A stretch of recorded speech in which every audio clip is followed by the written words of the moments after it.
Hello learners, कैसे हैं आप सभी लोग। मैं बता दूं मैं बहुत बढ़िया हूं। और जैसा कि आप सभी लोग जानते हैं कि आने वाले कुछ दिनों में सीए फाउंडेशन के पेपर से स्टार्ट होने वाले हैं और इसके अंदर जो पेपर नंबर 2 है वो होने वाला है बिजनेस लॉस का। दोस्तों, अगर business laws as a subject की बात की जाए तो ये एक बहुत ही कॉम्प्रिहेंसिव सब्जेक्ट है जिसके अंदर काफ़ी सारे एक्ट्स आपको पढ़ाए जाते हैं। बट अगर इसमें से सबसे ज़्यादा वेटेज वाले एक्ट की बात की जाए तो वो होता है द इंडियन कॉन्ट्रैक्ट एक्ट 1872। अगर बच्चों की बात की जाए तो उनको सबसे ज़्यादा डिफिकल्टी इसी एक्ट को समझने और समराइज करने में आती है।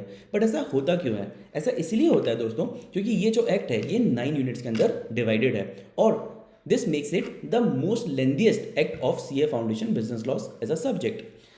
बट आज की इस वीडियो में हम लोग इसी एक्ट को समराइज करने वाले हैं। ऑल दो हम लोग पूरे 9 यूनिट्स को ना समराइज करके यूनिट बाय यूनिट वीडियोस बनाने वाले हैं। तो अगर आपको ये वीडियोस पसंद आता है तो प्लीज़ इस वीडियो को लाइक कर दीजिए, चैनल को सब्सक्राइब कर लीजिए ताकि आप आने वाले वीडियोस भी देख पाएं और इस वीडियो को अपने उन दोस्तों के साथ ज़रूर शेयर कर दीजिए जो कि सीए फाउंडेशन का पेपर देने वाले हैं। दोस्तों, इस वीडियो में रिवीजन के लिए हम लोग हैंड रिटन नोट्स का इस्तेमाल करने वाले हैं जो कि in line with ICI study material बनाए गए हैं। इसके अंदर सारे ही इंपॉर्टेंट पॉइंट्स कवर्ड हैं, प्लस इसके अंदर कुछ की पॉइंटर्स भी कवर्ड हैं जो कि एग्जाम में रिपीटेडली पूछे जाते हैं। अगर आपको ये नोट्स चाहिए तो आप डिस्क्रिप्शन में दिए गए लिंक से इन नोट्स को अपने पास एक्सेस भी कर सकते हैं। चलिए अब बात करते हैं सबसे पहले इंडियन कॉन्ट्रैक्ट की। तो इंडियन कॉन्ट्रैक्ट का जो यूनिट नंबर 1 है उसका नाम है नेचर ऑफ कॉन्ट्रैक्ट्स। इस यूनिट में हम लोग क्या क्या पढ़ते हैं? इस यूनिट में सबसे पहले हम लोग कॉन्ट्रैक्ट के बारे में पढ़ते हैं कि एक जो ऑफर है वो कॉन्ट्रैक्ट कैसे बनता है। इसके बाद हम लोग बात करते हैं तो हम लोग एक्सेप्टेंस की डेफिनेशन पढ़ते हैं, कंसिडरेशन की डेफिनेशन पढ़ते हैं और essentials of a valid contract भी पढ़ते हैं, जिसके अंदर हम लोग कुछ ऐसे पॉइंटर्स पढ़ते हैं जो कि गिवन बाय सेक्शंस हैं और कुछ ऐसे पॉइंटर्स भी पढ़ते हैं जो कि वैसे गिवन बाय सेक्शंस तो है नहीं बट ये जनरली यूज़ किए जाते हैं। इसके अलावा एक बहुत इंपॉर्टेंट सा पॉइंट यहाँ पर जो आता है वो होता है टाइप्स ऑफ कॉन्ट्रैक्ट्स का, जहाँ पर हम लोग on the basis of validity, on the basis of formation and on the basis of performance contract को समझकर चलते हैं। इसके बाद हम लोग आगे बढ़ते हैं तो हम लोग आते हैं एसेंशियल्स ऑफ एन ऑफर या फिर प्रपोजल पर। अब ये ऑफर ऑब्लिक प्रपोजल क्यों लिखा हुआ है, क्या ये आपको मालूम है? If yes, do let us know in comments. अगर नहीं तो कुछ देर का वेट कीजिए, हम लोग इसको समझने वाले हैं। फिर आगे बढ़ते हैं तो हम लोग आएंगे essentials of a valid offer पर। कुछ की पॉइंटर्स समझकर चलेंगे इन नोट्स में। जहाँ पर भी आपको ऐसे बादल नजर है इसका मतलब ये है कि ये एक बहुत ही की पॉइंटर होने वाला है। बल्ब का मतलब ये है कि ये एक कॉमन मिस्टेक है या फिर एक ये ऐसा पॉइंट है जो कि कम नोटिस किया जाता है। फिर offer versus invitation to offer, ये एक बहुत ही फेमस क्वेश्चन है तो प्लीज़ इसको अच्छे से समझ कर चलिएगा और याद करके भी चलिएगा। फिर हम लोग आएंगे legal rules regarding a valid acceptance के ऊपर। यहाँ पर पूरे के पूरे नोट्स कलर्ड फॉर्मेट में बनाए गए हैं so that you understand what is written where और आप इसको ईजिली आइडेंटिफाई और रिकॉग्नाइज भी कर पाएँ। चलिए फिर इसके बाद आते हैं हम लोग मोस्ट इंपॉर्टेंट पॉइंट पर जो कि है कम्युनिकेशन। तो यहाँ पर हम लोग पढ़कर चलेंगे communication of an offer, communication of acceptance, communication of performance and communication of revocation as well. But यहाँ पर कम्युनिकेशन में हम लोग मेजरली ये पढ़ने वाले हैं कि कम्युनिकेशन कब कंप्लीट माना जाता है। दोस्तों, क्योंकि ये एक रिवीजन वीडियो होने वाला है तो इसमें हम लोग कम से कम एग्जाम्पल्स के साथ समझने वाले हैं और बहुत ही ज़्यादा स्पीड के अंदर इसको कवर करने वाले हैं। ये एक डिटेल्ड अंडरस्टैंडिंग वीडियो बिल्कुल भी नहीं है, हम लोग इसमें मेजरली समराइजेशन के ऊपर काम करने वाले हैं। चलिए तो फिर हम लोग इसके बाद आगे बढ़ेंगे कम्युनिकेशन के बाद तो हम लोग के पास आएगा modes of revocation of offer और इसके साथ ये यूनिट कंप्लीट हो जाएगा। चलिए तो अब हम लोग स्टार्ट करते हैं। तो सबसे पहले कॉन्ट्रैक्ट होता क्या है? तो कॉन्ट्रैक्ट क्या होता है उसके पहले हम लोग इससे रिलेटेड बहुत सारी टर्म्स समझ लेते हैं। चलिए तो बात करते हैं सबसे पहले सबसे फेमस टर्म्स की। तो वो है ऑफर। ऑफर, अब ये क्या है? ये सब हम लोग डिफरेंट डिफरेंट यूनिट्स के अंदर पढ़ने वाले हैं। ऑफर क्या है वो हम लोग इसी यूनिट के अंदर पढ़ने वाले हैं बट इसके आगे जो पॉइंटर्स आएंगे उनमें से कुछ पॉइंटर्स हम लोग नेक्स्ट यूनिट्स के अंदर पढ़ने वाले हैं, जैसे कि एक्सेप्टेंस। अब ये गैप देकर क्यों लिखा जा रहा है वो हम जस्ट अभी बताते हैं। ये जो ऑफर है ना दोस्तों, इसी को एक और नाम से बुलाया जाता है, क्या आपको मालूम है? If yes, do let us know in comments. चलिए तो प्रपोजल, इसको बोला जाता है प्रपोजल। अब ऑफर या फिर proposal plus acceptance becomes your what it is? Do you know what it is? It is promise. It is promise. Okay, चलिए जब आपका प्रॉमिस भी हो गया, अब प्रॉमिस में कुछ जोड़ा जाता है जिसकी वजह से ये बनता है आपका agreement. Do you know what it is? Agreement. Do you know what it is? क्या जोड़ा जाए यहाँ पर कि प्रॉमिस प्लस डैश बन जाए अग्रीमेंट?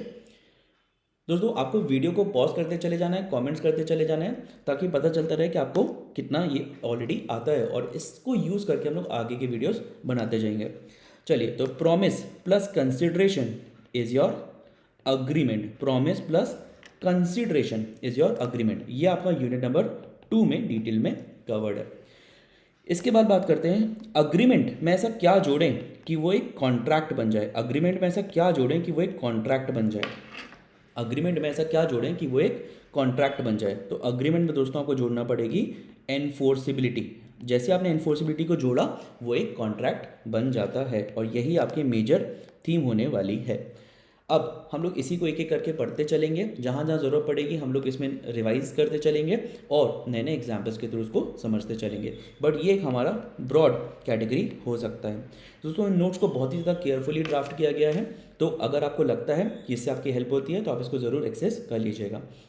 चलिए बात करते हैं इसके आगे। तो यहाँ पर क्या लिखा हुआ है, यहाँ पर है agreement is offer oblique proposal, ये हम लोग ऑलरेडी पढ़ चुके हैं। फिर हम लोग आते हैं एक्सेप्टेंस पर। एक्सेप्टेंस पर तो offer plus acceptance is what, offer plus acceptance is what, offer plus acceptance promise हो जाता है। Promise plus consideration is what, promise plus consideration is what, agreement. तो देखिए यहाँ पर अग्रीमेंट लिखा हुआ है, ये बहुत ज़्यादा इंपॉर्टेंट है हमारे लिए।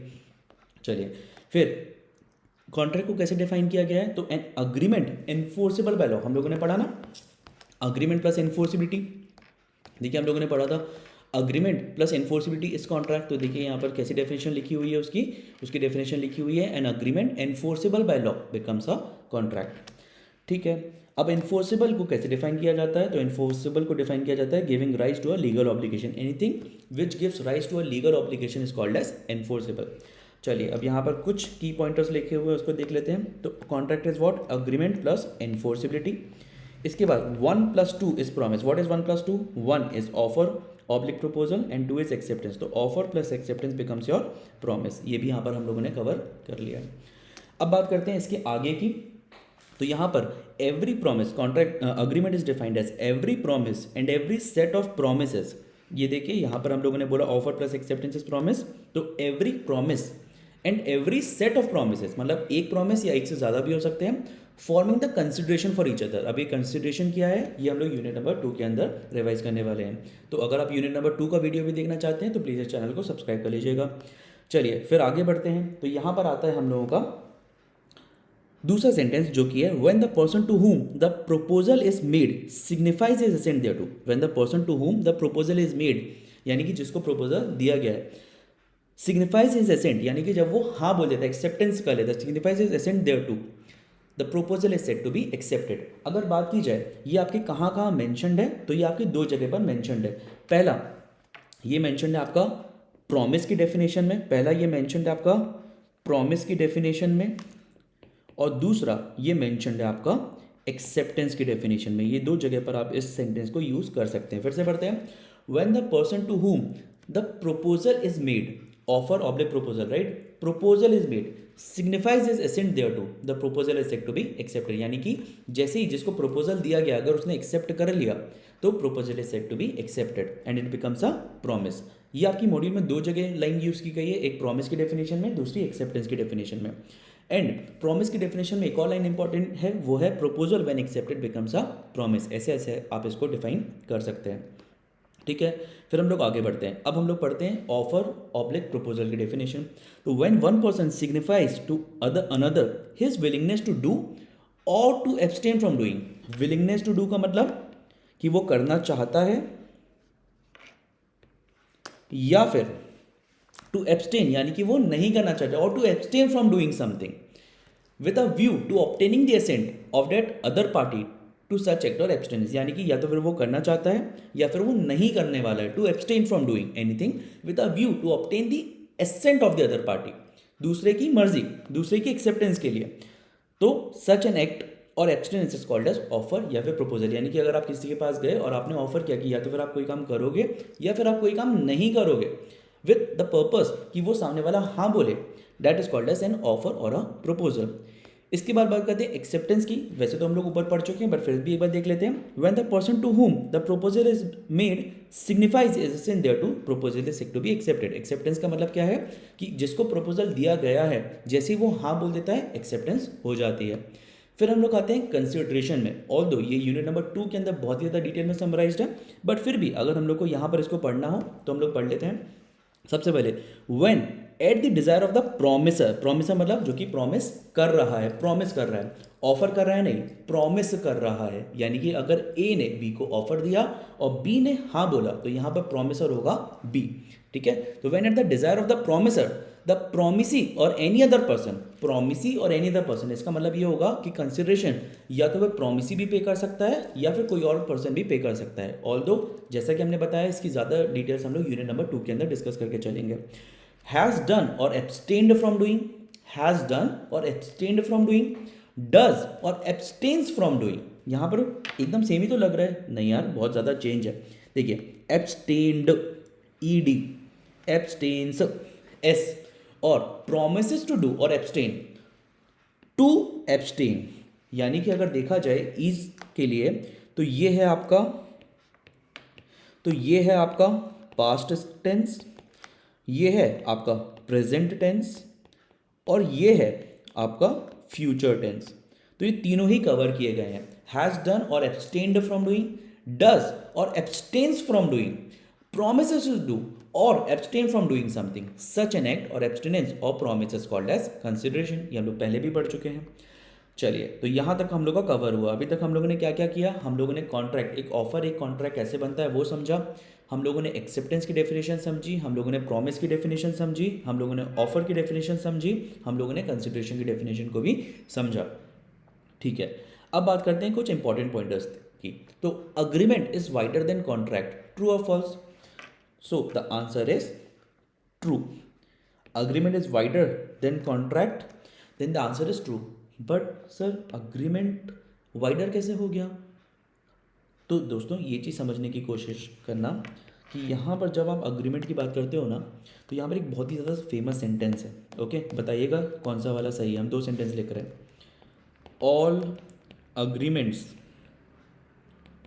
आर कॉन्ट्रैक्ट्स या फिर ऑल कॉन्ट्रैक्ट्स आर अग्रीमेंट्स। आप बताइए कौन सा वाला सही है। 1 मिनट का टाइम लीजिए, इस वीडियो को पॉज कीजिए और फिर बताइए कि कौन सा वाला सही है, ऑल अग्रीमेंट्स आर कॉन्ट्रैक्ट्स या फिर all contracts are agreements. 1 minute का पॉज कीजिए और फिर बताइए।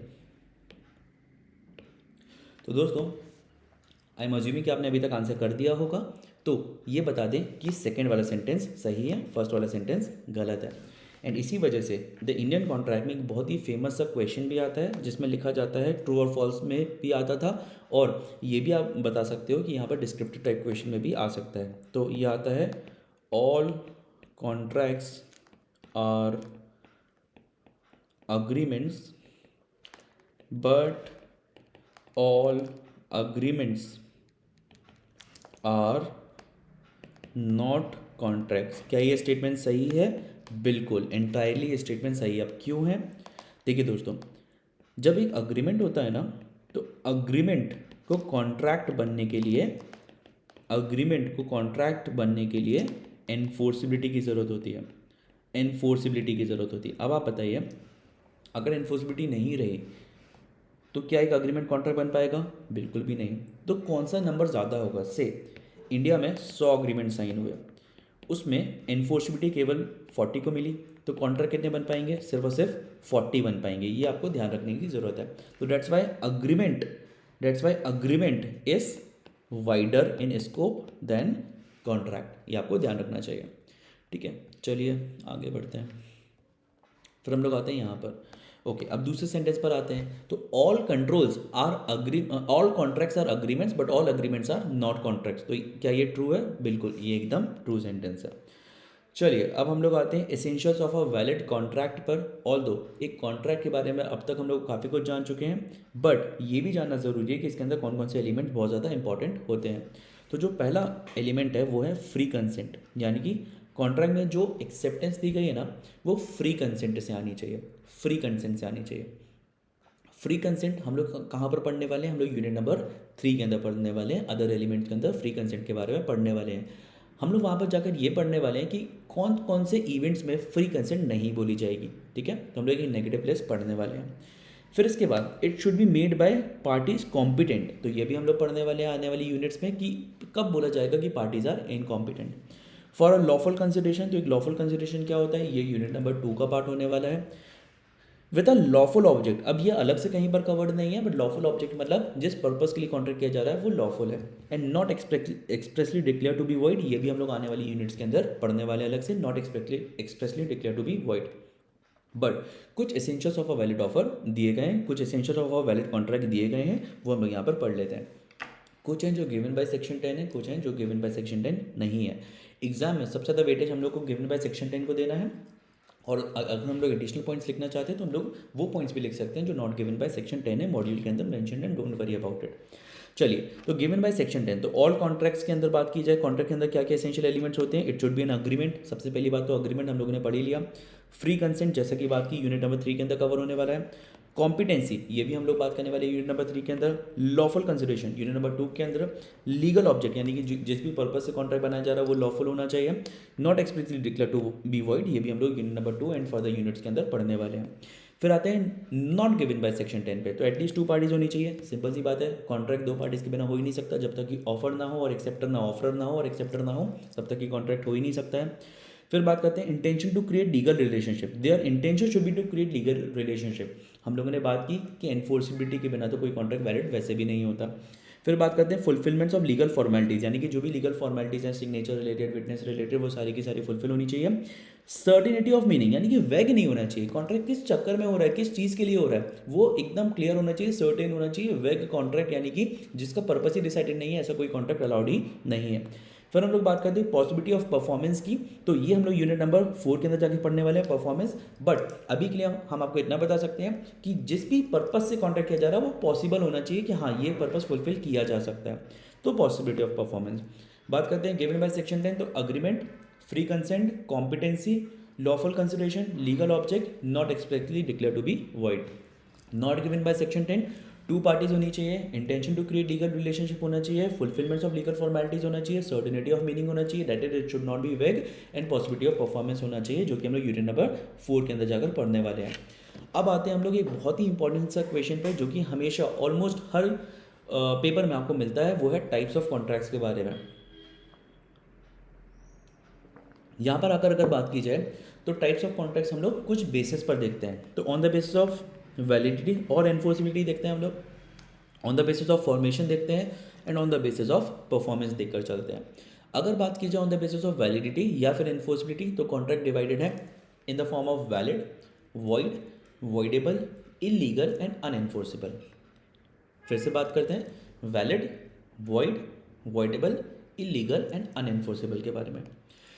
फिर आते हैं हम लोग फॉर्मेशन के बेस पे, तो ये हो सकता है एक्सप्रेस, ये हो सकता है इम्प्लाइड, ये हो सकता है क्वासी, एंड ये हो सकता है ई कॉन्ट्रैक्ट, ये सारे यहाँ पर लिखे हुए हैं।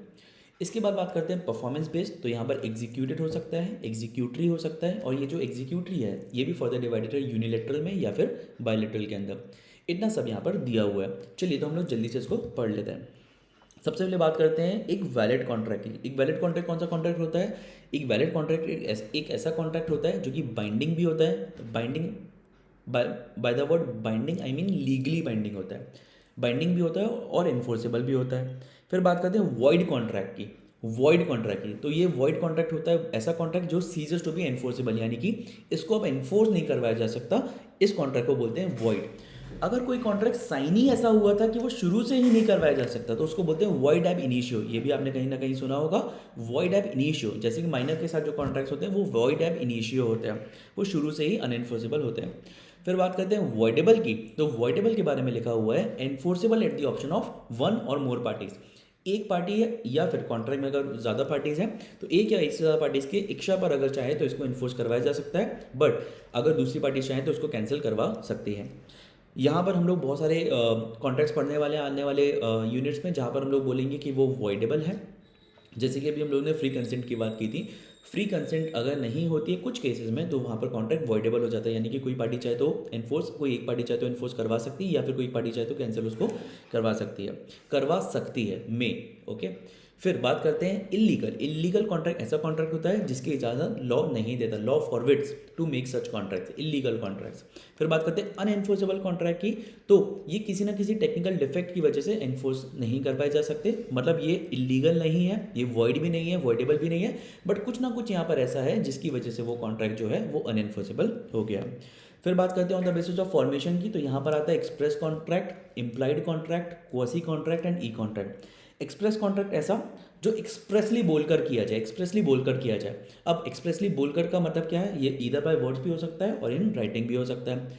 इम्प्लाइड कॉन्ट्रैक्ट की बात की जाए तो ये बाय एक्शन और बाय कंडक्ट ऑफ पार्टीज होता है। जैसे कि अगर कोई आप किसी बस में चढ़ते हो और आप वहाँ पर बैठते हो और आप टिकट कटाते हो, तो बाय डिफ़ॉल्ट ये माना जाएगा कि आप एक कॉन्ट्रैक्ट में एंटर करना चाहते हो वहाँ पर जाने के, और आप पैसे भी देने वाले हो, तो came into existence by action और by conduct of parties. Quasi contract, यहाँ पर कोई भी किसी भी पार्टी की इंटेंशन नहीं होती है आप कि आप वो कॉन्ट्रैक्ट में आए, but by nature of law वो एक कॉन्ट्रैक्ट में आ जाते हैं। So no intention of either party but law imposes such contract. And E contract ऐसे कॉन्ट्रैक्ट जो कि फुल्ली इलेक्ट्रॉनिक मोड में एग्जीक्यूट किए जाते हैं। फिर बात करते हैं on the basis of performance की, तो यहाँ पर आता है executed contract, executory contract and executory के अंदर आता है यूनिलेटरल एंड बायलेटरल। तो एग्जीक्यूटेड कॉन्ट्रैक्ट ऐसे कॉन्ट्रैक्ट होते हैं जिसमें दोनों पार्टीज की जो ऑब्लिगेशन थी या जो कंसिडरेशन थे वो फुलफिल हो चुके हैं, that's called executed contract. So both parties have done what they were suppose to do. बात करते हैं एग्जीक्यूटिव कॉन्ट्रैक्ट, यहाँ पर किसी एक पार्टी का जो है वो पेंडिंग है, so consideration to be perform in future only. अब यहाँ पर बात करते हैं यूनिलेटरल। यूनिलेटरल यानी कि किसी एक का, एंड बायलेटरल यानी कि दोनों का। तो unilateral, one party has performed his obligation, other parties obligation is outstanding, यानी कि किसी एक की बाकी है और दूसरे ने कंप्लीट कर दी है। बायलेटरल यानी कि दोनों की बाकी है अभी। फिर बात करते हैं हम लोग यहाँ पर एसेंशियल्स ऑफ एन ऑफर या फिर प्रपोजल पर।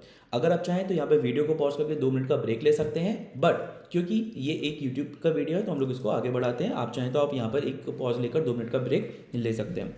इसके बाद बात करते हैं एसेंशियल्स ऑफ एन ऑफर या फिर प्रपोजल की। एसेंशियल्स ऑफ एन ऑफर या फिर प्रपोजल की, तो यहाँ पर सेंटेंसेस पढ़ना बहुत ज़्यादा ज़रूरी है क्योंकि ये हम लोगों ने मॉड्यूल से उठाकर लिखे हुए हैं और उसका डिटेल एनालिसिस किया हुआ है। चलिए बात करते हैं एसेंशियल्स ऑफ एन ऑफर या फिर प्रपोजल की।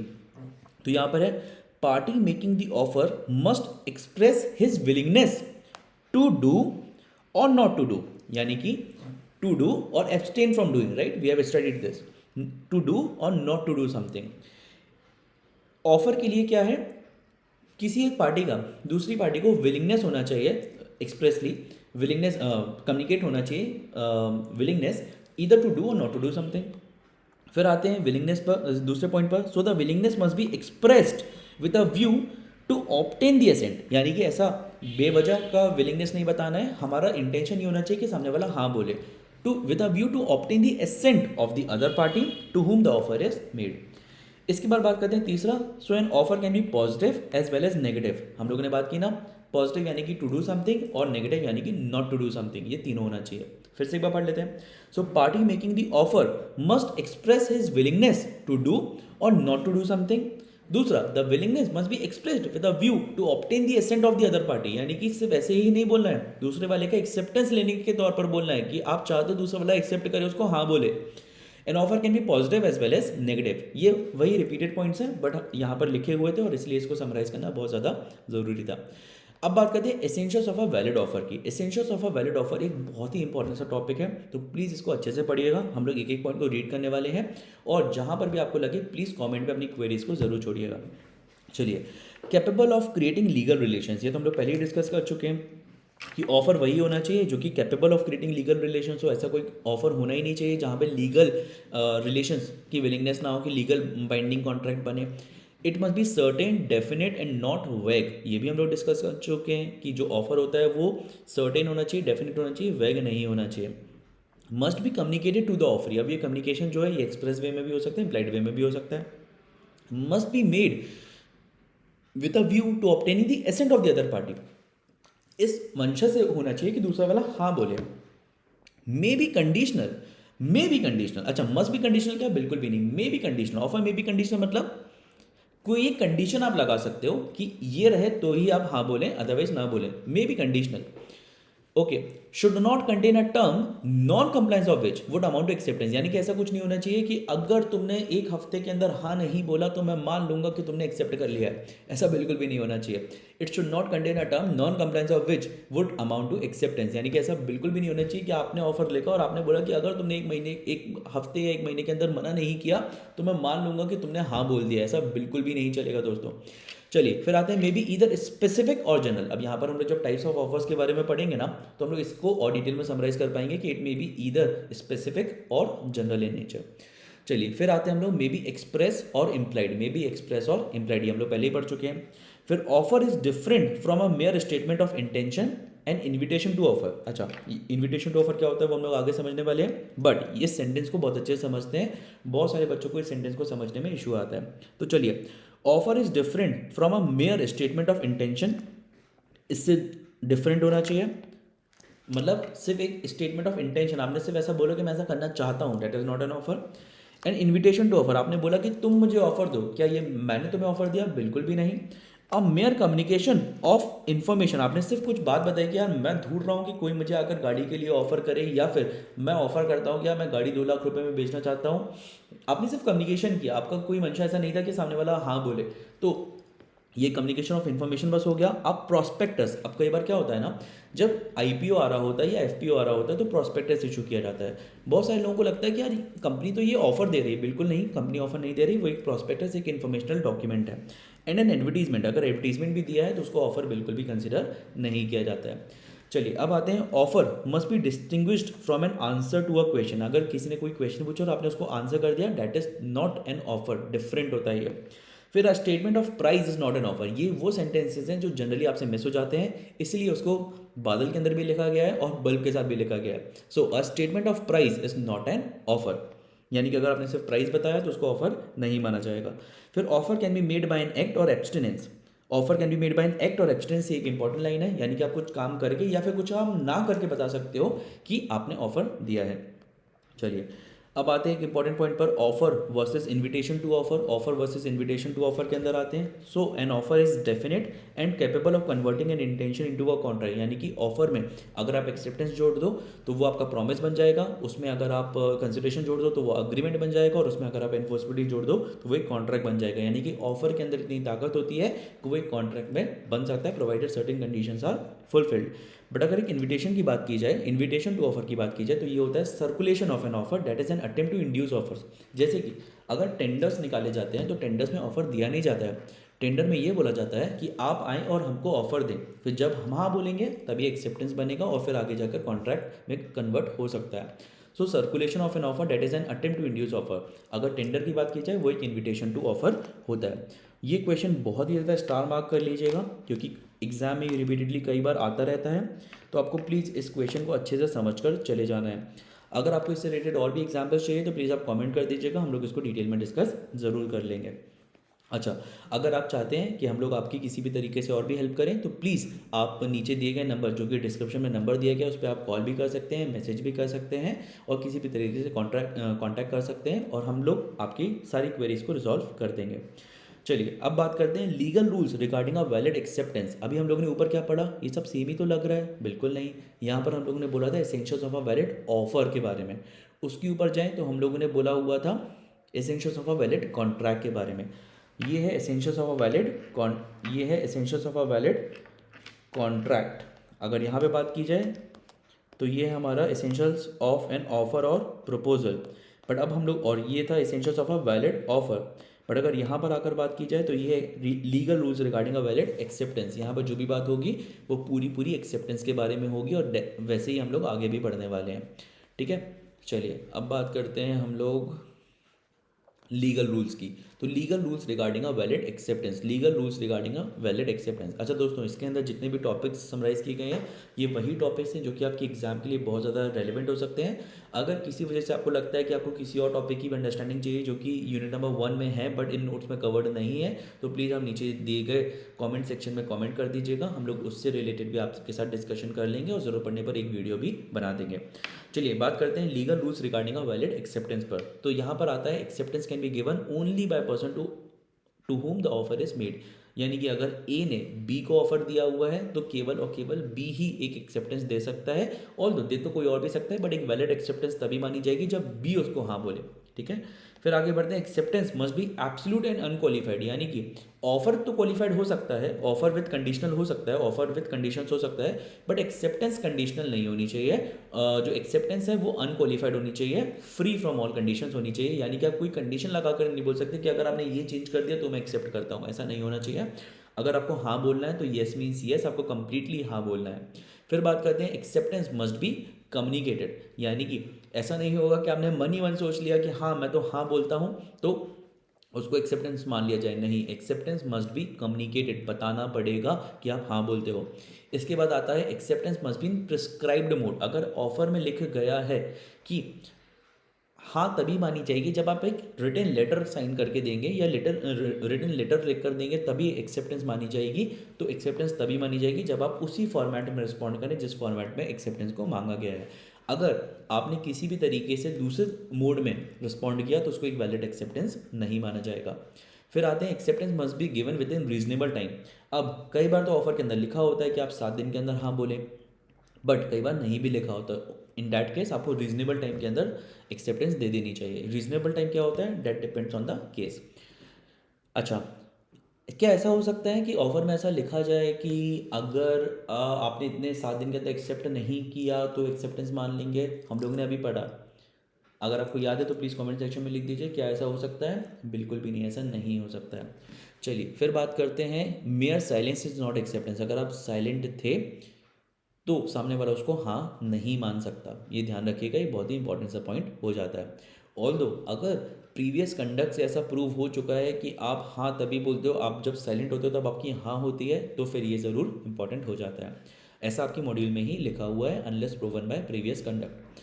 फिर बात करते हैं एक्सेप्टेंस में भी implied, that is by conduct. Acceptance जो है वो बाय कंडक्ट भी हो सकती है। अच्छा, यहाँ पर हम लोग ने एक पॉइंट पढ़ा कि एक्सेप्टेंस मस्ट बी कम्युनिकेटेड, तो कम्युनिकेटेड बाय कंडक्ट भी तो हो सकती है, कोई दिक्कत की बात नहीं है। इन दो पॉइंट्स में कंफ्यूज नहीं होना, बहुत सारे बच्चे इसमें कंफ्यूज होते हैं कि एक्सेप्टेंस एक तरफ आप लिख रहे हो एक्सेप्टेंस मस्ट बी कम्युनिकेटेड, दूसरी तरफ आप लिख रहे हो एक्सेप्टेंस में भी इम्प्लाइड। हाँ तो बच्चों क्या दिक्कत है, acceptance must be communicated, communicated by conduct, कोई इशू की बात नहीं है।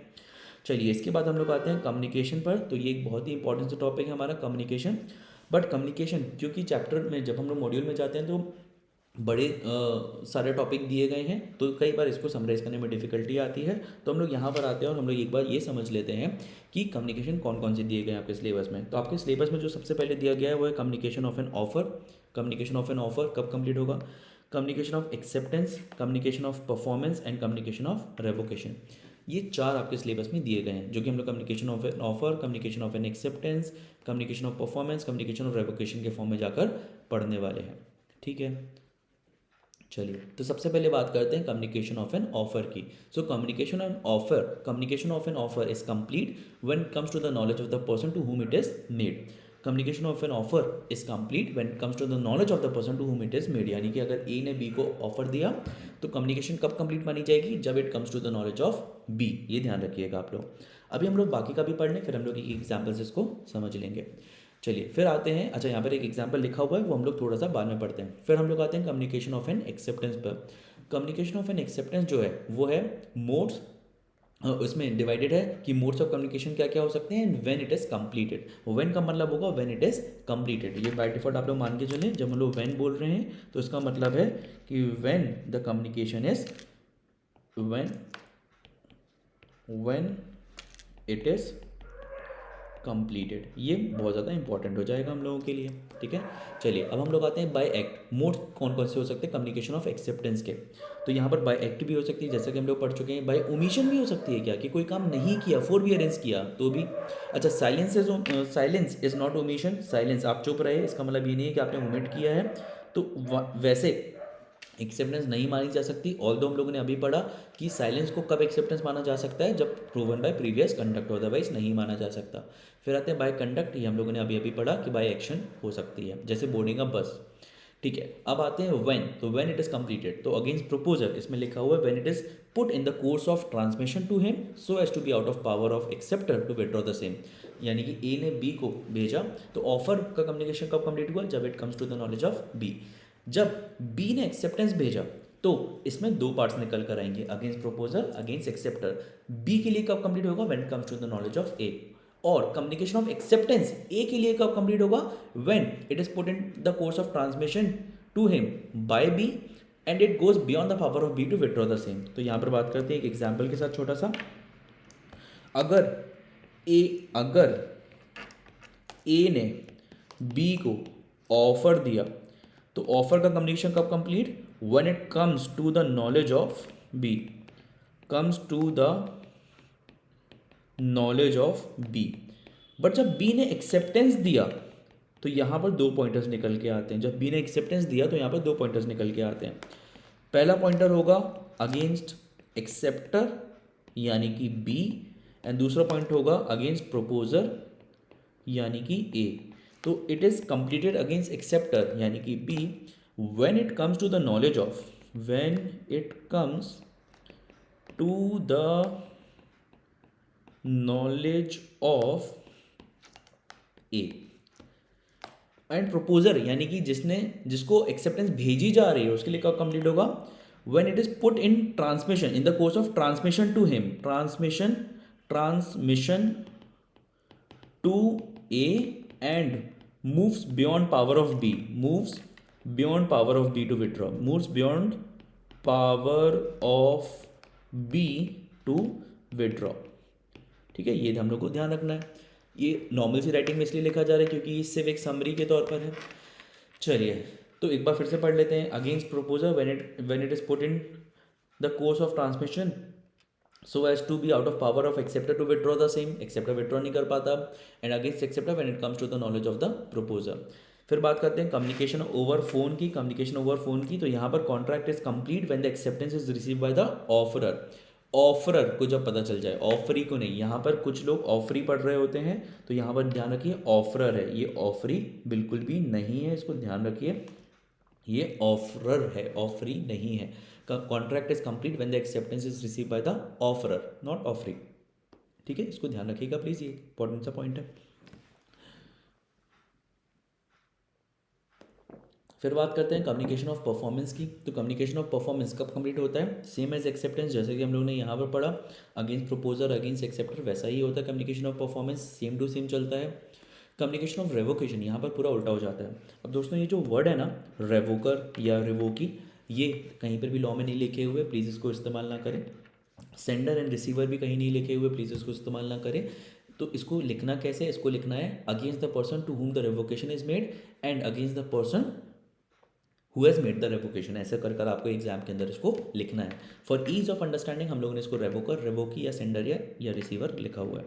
चलिए कम्युनिकेशन रेवोकेशन अगेंस्ट रिवोकर यानी कि जिसने रेवोकेशन भेजा है, ये कब कंप्लीट होगा, put in the course of transmission and out of his power. And against revokee कब कंप्लीट होगा, when it comes to his knowledge. ठीक है, इसको एक एग्जाम्पल से समझ लेते हैं। से ए ने बी को रेवोकेशन भेजा, ए ने बी को रेवोकेशन यानी कि कैंसिलेशन भेजा कि मुझे अभी ये कॉन्ट्रैक्ट नहीं करना। तो ए ने बी को रेवोकेशन भेजा। अब जब ए ने बी को ये रेवोकेशन भेजा तो अगेंस्ट रिवोकर यानी कि ए, ये कब कंप्लीट माना जाएगा, when it is put in the course of transmission. अच्छा, ट्रांसमिशन टू हिम नहीं, by him.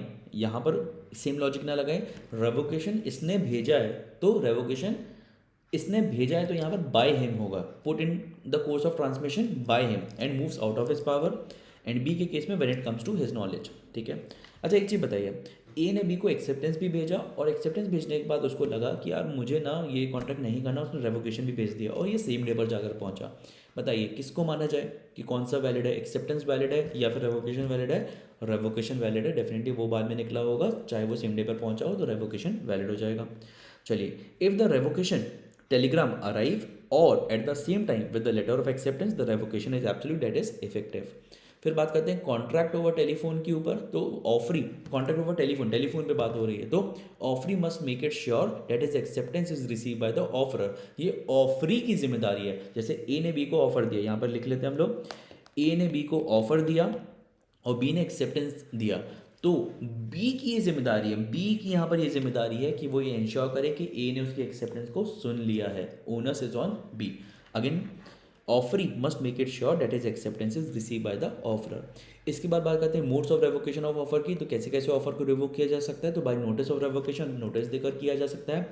Bye lapse of time, कई बार हम लोगों ने बोला ना रीजनेबल टाइम के अंदर रिस्पॉन्ड करना है, तो बाय लैप्स ऑफ टाइम भी किया जा सकता है। Bye non fulfilment of condition president, कुछ कंडीशन लिखी हुई थी जिसके बाद ही हम लोग को ऑफर का एक्सेप्टेंस भेजना था, अगर वो कंडीशन फुलफिल नहीं हुई तो भी हम लोग बोल सकते हैं। बाय डेथ और इंसैनिटी, मर गए तो भी हो सकती है। बाय काउंटर ऑफर, अच्छा ये एक इंपॉर्टेंट पॉइंट है जो कि हम लोग आगे जाकर पढ़ने वाले हैं। बाय काउंटर ऑफर, यानी कि अगर काउंटर ऑफर दिया है तो भी यहाँ पर हो जाता है। बाय काउंटर ऑफर, अगर आपने ए ने बी को ऑफर दिया और बी ने दूसरा ऑफर दे दिया ए को उसी में चेंज करके, तो या फिर ऑफर दे दिया, तो उसको बोला जाता है काउंटर ऑफर। और यहाँ पर जाकर हम लोग बोल सकते हैं कि जो ओरिजिनल ऑफर है वो रिवोक हो गया है। फिर आते हैं by acceptance other than by way of prescribed or usual mode, यानी कि हम लोगों ने पहले भी बोला हुआ था acceptance must be communicated bye usual mode. अगर आपने यूजुअल मोड में कम्युनिकेट नहीं की है तो भी आपका जो ओरिजिनल ऑफर है वो रिवोक हो जाता है।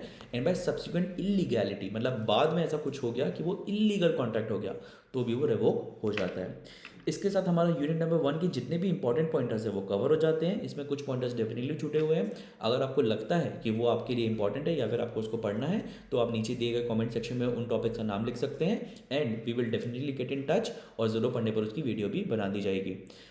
लर्नर्स, अगर आपको ये वीडियो पसंद आता है तो इस वीडियो को लाइक कीजिए, चैनल को ज़रूर सब्सक्राइब कीजिए, क्योंकि हम लोग आने वाले दिनों में यूनिट नंबर 2, 3, 4, 5, 6, 7, 8 एंड 9 का भी रिवीजन लेकर आने वाले हैं।